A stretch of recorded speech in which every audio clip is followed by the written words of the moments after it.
দর্শক, পুঁজিবাজার নিয়ে আজকে আমরা আলোচনা করব। আজ স্টুডিওতে আছেন 21 ওয়েলথ ম্যানেজমেন্টের ব্যবস্থাপনা পরিচালক কাজী আহসান মারুফ। স্বাগত আপনাকে। জি, ধন্যবাদ। নতুন বাজেট প্রস্তাব করা হয়েছে। বাজেট 9,38,000 কোটি টাকা, একটা বিশাল বাজেট, এবং বিভিন্ন সেক্টরে দেখা গিয়েছে যে বিগত সময়ের তুলনায় বেশি বরাদ্দ দেওয়া হয়েছে বা সরকারের বিভিন্ন পরিকল্পনা আমরা দেখতে পেরেছি। পুঁজিবাজার নিয়ে কি পরিকল্পনা দেখছেন এবারের বাজেটে?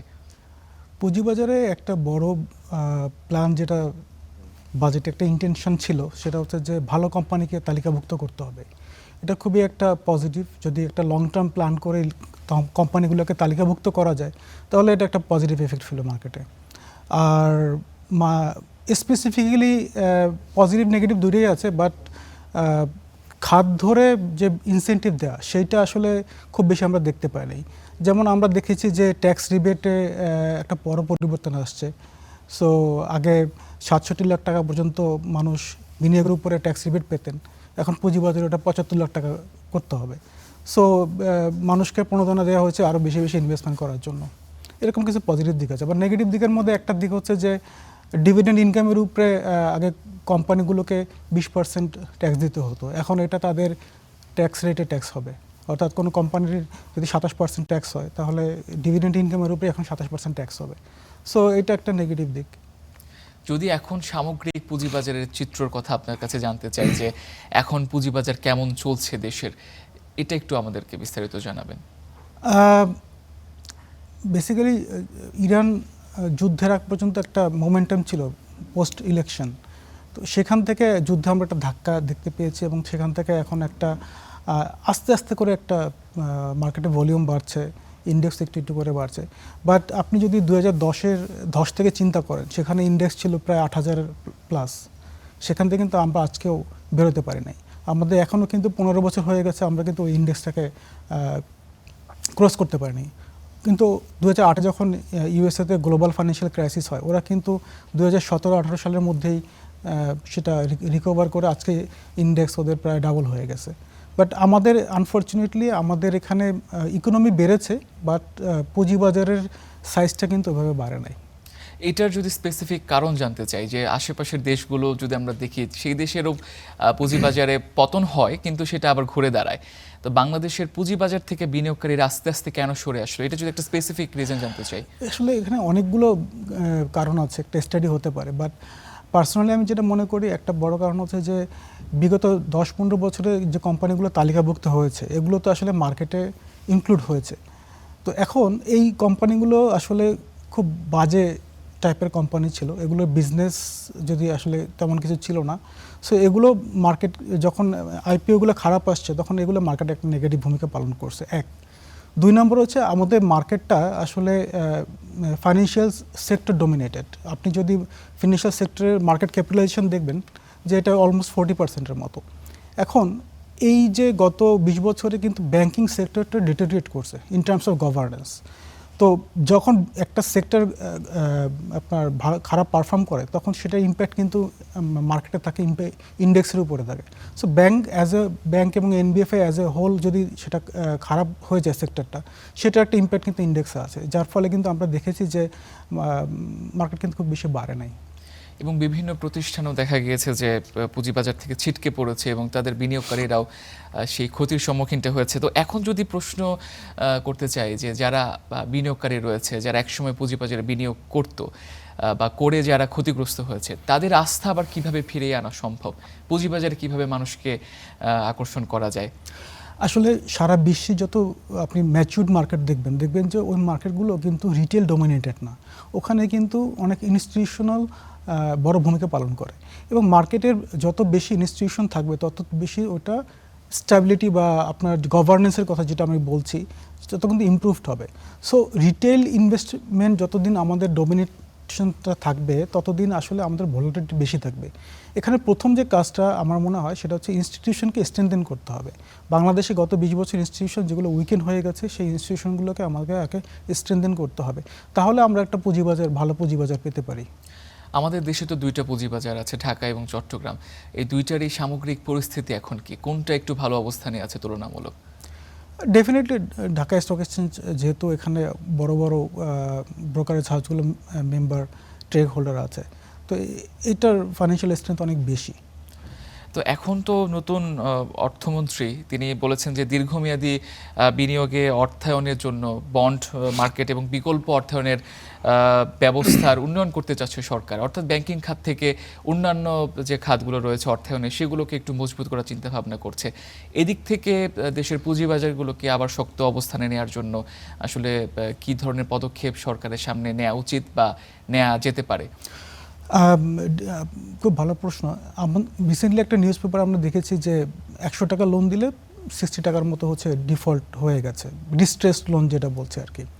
তো সেইখানে ব্যাঙ্কগুলো তো আসলে ফাইন্যান্সিয়াল ইন্টারমিডিয়েশনের ভূমিকা রাখতে পারছে না। আপনি যদি এখানে একটা নতুন বিজনেস করতে যান, আপনি কিন্তু হাতে গোনা 4-5টা ব্যাংক ছাড়া অ্যাক্সেস পাবেন না লোনের। তাহলে সেই ক্ষেত্রে এত বিশাল একটা জনগোষ্ঠী, তারা যেহেতু আনএমপ্লয়েড আছে, বেকারত্বের হার তো এখন অনেক বেশি, তো তারা কি করবে? তাদের ইনভেস্টিগেশনের জন্য কিন্তু আপনার ব্যাংকের যেহেতু ক্যাপাসিটি লুজ করছে, অন্য একটা সেক্টরে যাইতে হবে, এবং সেটার জন্য কিন্তু ইকুইটি বা বন্ড মার্কেট আপনি যেটা বলেন সেটা একটা ভালো খাত।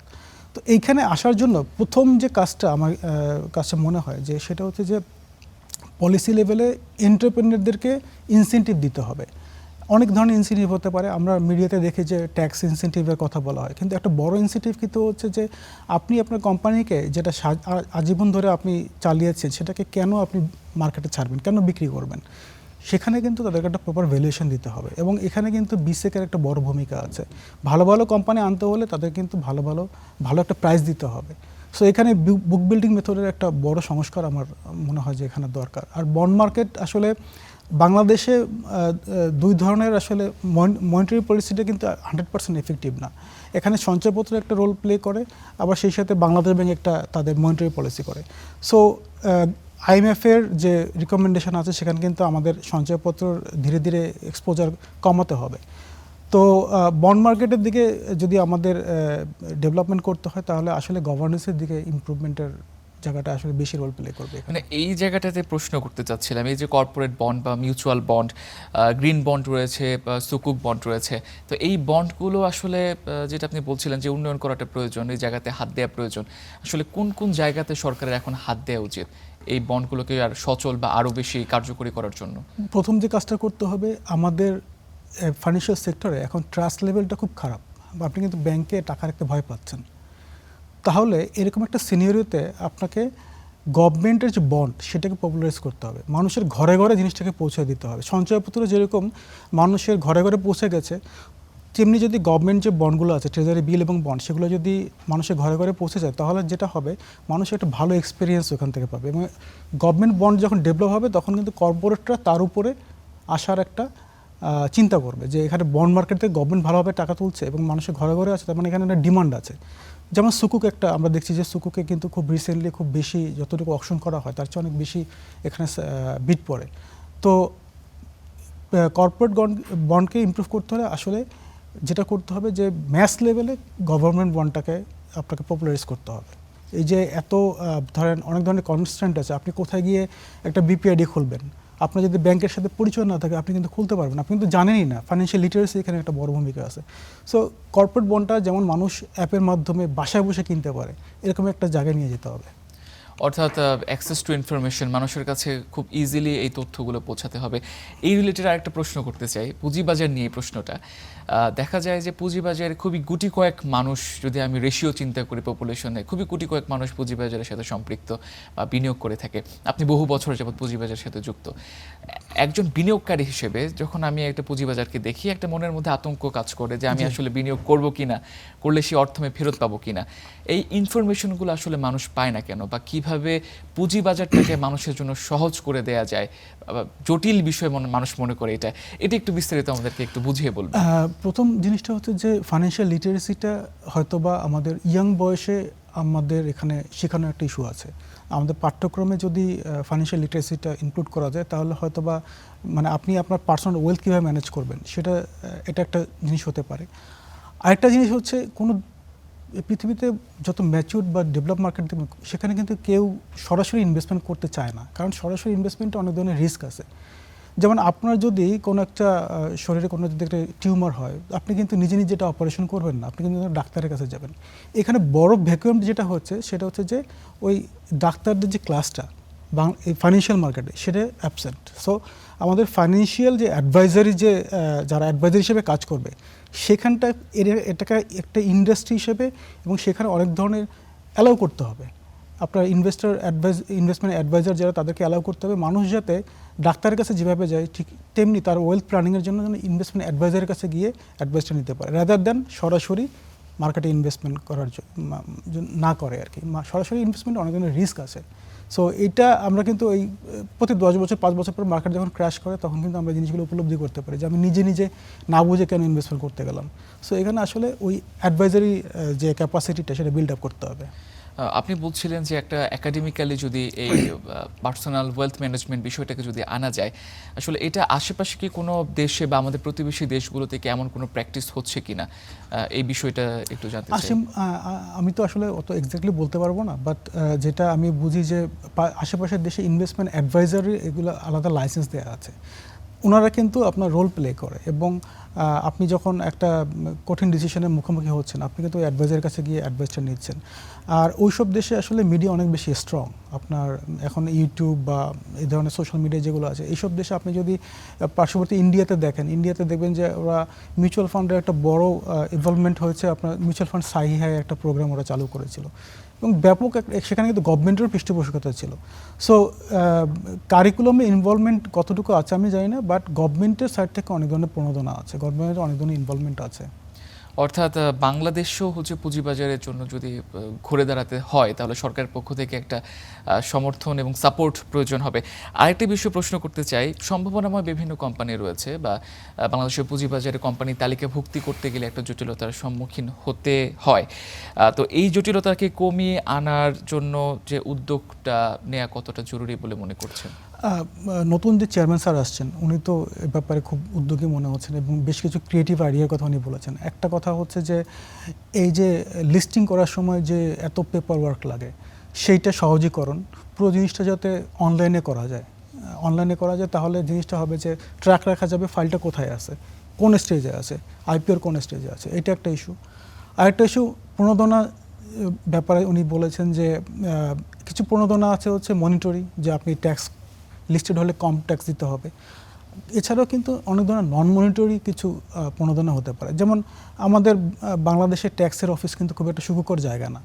তো এরকম যদি স্যার যেটা বলেছিলেন যে এরকম একটা ট্যাক্স জোন করা যায় যেখানে লিস্টেড কোম্পানিগুলো বেনিফিট পাবে, তারা তাদের রিটার্ন জমা দিলে এটা উইদাউট হ্যাসেল অ্যাসেসমেন্টটা হয়ে যাবে, এরকম যদি নন মনিটারি যে ইনোভেটিভ ওয়েতে যদি চিন্তাগুলো করা হয় যে একটা কোম্পানি লিস্টেড হলে তার যে প্রবলেমগুলো উনি ফেস করছে সেখানে যদি আমরা কিছু অ্যাক্সেস করে দিতে পারি, কিছু ইজি করে দিতে পারি তাদের ফাইলিংগুলো, তাহলে কিন্তু কোম্পানিগুলো আস্তে আস্তে আসবে। সর্বোপরি সবচেয়ে ইম্পর্টেন্ট আমার কাছে যেটা মনে হয় সেটা হচ্ছে বুক বিল্ডিং সিস্টেমের আপনার আসলে পরিবর্তন করতে হবে, মার্কেট বেসড ভ্যালুয়েশন করতে হবে। তো নতুন চেয়ারম্যানের বিষয়ে আপনি বলছিলেন যে তিনি যে পরামর্শগুলো দিয়েছে বা যে উদ্যোগগুলো নেওয়ার চেষ্টা করছে এটা আশাবাদী হতে পারে। তো নতুন কমিশনের দায়িত্ব নেওয়ার পর থেকে শুধু কি মৌখিকভাবে এরকম বলা হয়েছে নাকি কার্যকরী কোনো পদক্ষেপ দেখতে পাচ্ছেন? আসলে এটা তো খুব শর্ট টাইম, মাত্র 1-2 মাস হয়েছে বোধহয় আমার মনে হয়। তো বাট ইন্টেনশনটা কিন্তু মানে সেখানে আছে, কথাবার্তায় মনে হচ্ছে যে সেখানে একটা প্রপার ইন্টেনশন আছে। আসলে এই জিনিসটা আমাদের ল্যাকিং ছিল, কথা এবং কাজে যদি এক হয় তাহলে তো মার্কেট খুব পজিটিভ হবে। শেষ একটা প্রশ্ন করতে চাই, পুঁজিবাজারে তালিকাভুক্তের উৎসাহিত করার জন্য আসলে কর ছাড় কতটা হলে ভালো হতো বা কতটা হলে আরও বেশি মার্কেটটাকে উজ্জীবিত করতো? আসলে আমি এটা একটু ডিফারেন্টভাবে দেখি যে যারা ট্যাক্স দেয় না তাদেরকে ছাড় দিলেই বা কি। সো যারা ট্যাক্স দেয়, প্রপার অ্যাকাউন্টিং করে, তাদের জন্য যাতে হ্যাসেল ফ্রি হয় এইখানটায় হচ্ছে আমার মনে হয় কাজ করা দরকার। সবগুলো রেগুলেটরি বডি একসাথে, NBI, Bangladesh bank, Bangla securities exchange commission, তারা যদি একসাথে চিন্তা করে যে কোম্পানিটা আসছে তাদেরকে যদি আমি একটু তাদের ব্যবসায়িক কার্যক্রমটা যদি আমি একটু ইজি করে দিতে পারি তাহলে কিন্তু ওনারা নিজেরাই আসবে। সাথে যদি একটা প্রপার ভ্যালুয়েশন দেওয়া হয় তাদের উনি যে প্রাইসটা চাচ্ছেন কাছাকাছি যদি আমরা একটা প্রাইস দিতে পারি তাহলে এন্টারপ্রেনারদের তো আসলে তারা বাই ডিফল্ট চিন্তা করবে, তাদের নিজের বেনিফিট তো সবাই বুঝে। অর্থাৎ সরকারি এই যে প্রতিষ্ঠানগুলো তাদের মাঝখানে একটা কোঅর্ডিনেশনটা হলে এবং বলা যায় যে মানুষকে একটু সাপোর্টিভ রোল প্লে করলে হয়তো ব্যবসায়িক মার্কেটে পরিবেশটা ঘুরে দাঁড়াবে। ইমপ্রুভ করা। আপনাকে অসংখ্য ধন্যবাদ আজকে আমাদের সঙ্গে সময় থ্যাংক দেওয়ার ইউ। জন্য।